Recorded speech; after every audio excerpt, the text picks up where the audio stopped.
गजगिराह जी।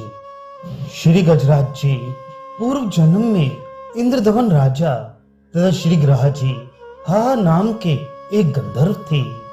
दोनों को ऋषियों के श्राप के कारण यह योनि भोगनी पड़ी थी। दोनों की कथा संक्षेप से बताते हैं।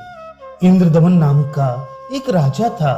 वह अपने मंत्रियों पर राज्य का भार छोड़कर एकांत पर्वत की घाटी में जाकर भजन करने लगा। वह सुबह से शाम तक मौन रहकर भगवान के ध्यान में मस्त रहता था। एक बार संयोगवश श्री अगस्त जी वहां आ निकले। वे घूमते घामते राजा के पास में पहुंचे, पर अभिमान के कारण न तो राजा ने खड़े होकर ऋषिराज का अभिवादन ही किया और न उनको उचित आदर सत्कार से ही प्रसन्न किया। महर्षि को उसके इस व्यवहार पर क्रोध आया और उन्होंने श्राप दिया कि तू मदमस्त हाथी हो जा, क्योंकि अपने अभिमान के मद में वह हाथी के समान ही बैठा रहा था। ऋषिराज के इसी श्राप के कारण वह इंद्रदमन राजा बड़ा शक्तिशाली गजराज हुआ। एक बार श्वेत द्वीप के एक सरोवर में श्री देवल मुनि स्नान कर रहे थे। हा नामक गंधर्व भी वही पास में क्रीड़ा कर रहा था।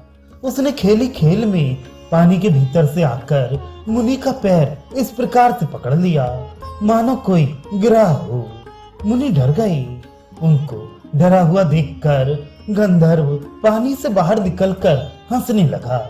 मुनि सब रहस्य समझ गए और उन्होंने उसकी इस क्रिया से क्रुद्ध होकर उसे ग्रह बन जाने का श्राप दे दिया। उसी श्राप के परिणाम स्वरूप उस गंधर्व को गिरह बनना पड़ा और वह उसी तालाब में रहने लगा।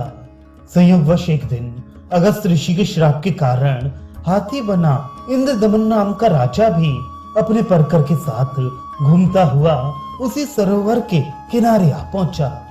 वहां उसने अपनी हथनियों और साथियों के साथ जल पिया। जब वह सरोवर में विहार करने के लिए जाना ही चाहता था कि उसी ग्रह ने उसका पैर पकड़ लिया तथा उसे सरोवर के बीच में खींचने लगा। गजेंद्र सावधान हुआ। वह अपने पैर को छुड़ाने लगा। दोनों ओर से खींचातानी होने लगी।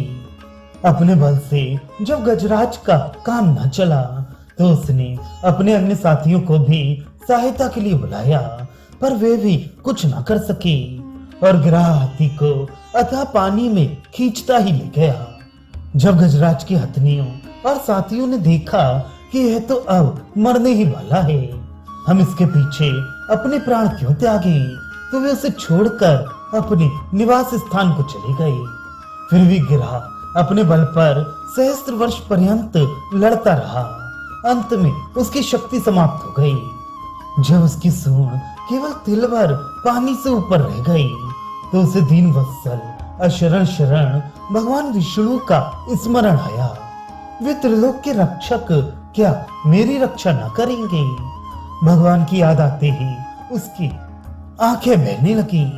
उसने सरोवर में खिले कमल के फूलों में से एक फूल अपनी सूंड से तोड़ा और उसे दीन रक्षक भगवान विष्णु की ओर करके आर्त स्वर से स्तुति करने लगा। भगवान तो इस प्रकार की पुकार की प्रतीक्षा करते रहते हैं।